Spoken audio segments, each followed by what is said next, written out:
O bispo de Taubaté proibiu a leitura dos livros de Monteiro Lobato e programou um auto de queimada dos livros. E quem tinha livro do Monteiro Lobato tinha que trazer para ser queimado. Foi quando saiu o livro do Padre Salles sobre o comunismo para crianças, não é?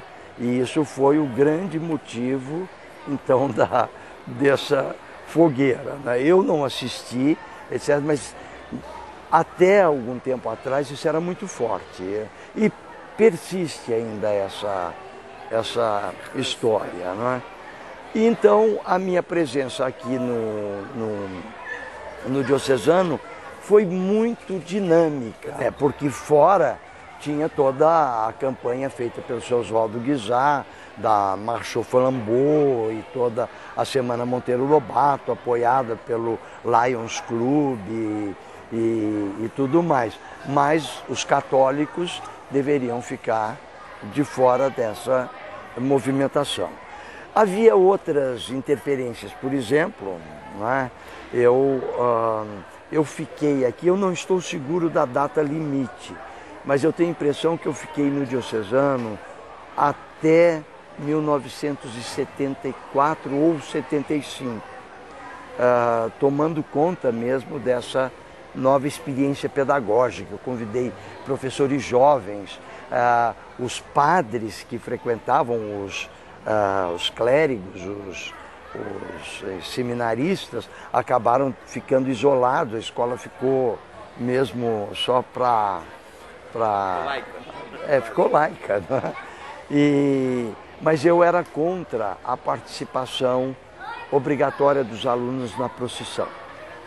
Eu achava que isso era assim, uma violência e aos poucos nós fomos conseguindo também. E o que foi mais difícil, mas o Diocesano foi a primeira escola a não se intimidar na participação nos desfiles de 7 de setembro. O Diocesano foi a primeira escola de Taubaté a não ir. Isso acabou trazendo alguns problemas, porque era obrigatório era assim, de bom tom que as escolas participassem dos desfiles cívicos. E o Diocesano foi a primeira escola a não ir. E eu acabei tendo uma certa culpa nisto, e isso acabou revertendo numa certa fama que, por sua vez, me trouxe um outro problema aqui no Diocesano, que foi um problema crucial para a minha saída. Assim, eu continuei com aquelas experiências de aulas dinâmicas, e uma delas, durante isso, 71, 72, deve ser, eu não estou seguro, eu tinha proposto um júri para a discussão da Guerra do Vietnã. E a metade da classe deveria defender a invasão norte-americana e a outra metade devia se opor.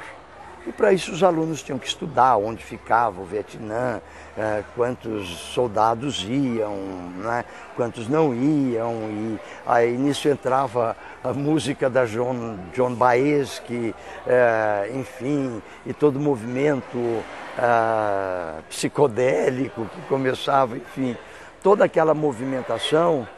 E houve uma reunião de pais. Eu já tinha alguns precedentes complicados com isso. Eu tinha, numa ocasião, estava me lembrando, eu até me lembro bem da sala que aconteceu isso. Eu ainda era professor de História, antes de ser coordenador, e eu dei um trabalho que as meninas deviam pegar a Bíblia e escolher uma mulher da Bíblia e tentar atualizar a experiência da mulher da história da Bíblia. E isso ocasionou um problemão, e a memória desse problema e dessas inovações todas que eu tentava introduzir acabaram por, num outro ambiente já mais complicado da ditadura, nesse episódio fazendo com que, enfim, eu fosse chamado, tive que ir à Pinda, conversar com, eu não sei se é coronel, o capitão França, e acabei, enfim, ficando mal visto, hoje bem visto, né? Por essa experiência minha. Eu me lembro de alguns alunos que estavam nessa situação, evidentemente os alunos me apoiaram, mas por esse tempo o colégio da universidade já estava funcionando, eu também não estou seguro das datas, e o Arnaldo Sade me chamou imediatamente para dar aula de história lá. E junto com a aula de história eu também dava acho que eu já tinha concluído direito, acho que já, eu dava aula de elementos da legislação trabalhista, era isso, eu acho que era uma coisa assim. Eu diria que a minha participação no Diocesano foi um pouco esta de uma abertura experimental, assim, e com o apoio do Padre Correia, não é? E com o repúdio de todos os outros padres, não é? E eu tinha situações de encontro com o Padre Correia, eu me lembro, nós brigávamos muito, diariamente.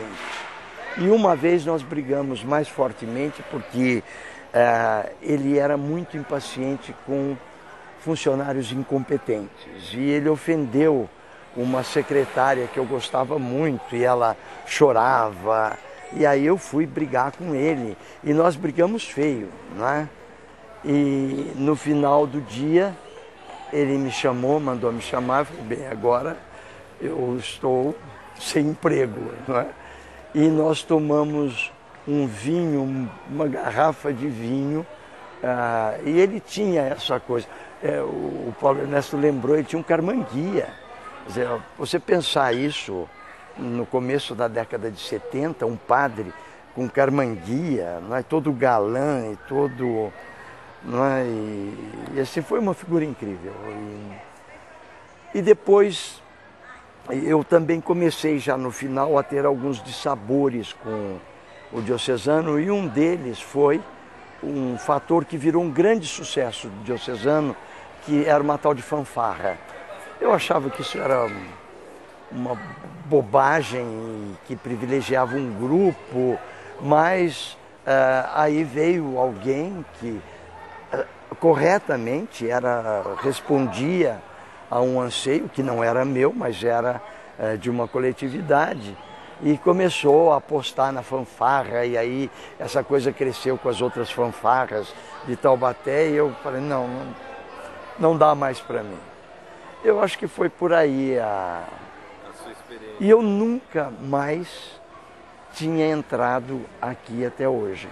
Outra coisa que também eu acho que eu devo falar em termos de memória é que o Padre Correia, eu comecei a investir nos laboratórios, porque as outras escolas daqui de Taubaté não tinham bons laboratórios.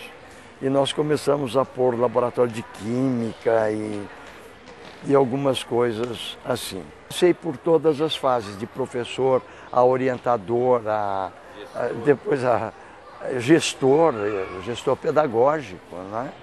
E assim, eu cobrava muito dos... Nós fazíamos reunião de pais e mestres, os pais vinham, eu me lembro muito claramente, e eles contavam, eram eles que dirigiam as reuniões. Eram reuniões de pais e mestres. Os mestres iam assistir, e os pais falando, eu encomendava, eu me lembro de uma situação, certamente eu convidei numa determinada circunstância a dona Lucila e a sua mãe, a mãe do Paulo Ernesto, para contar como é que os filhos falavam da escola em casa. Entende? Como é que isto interagia, né?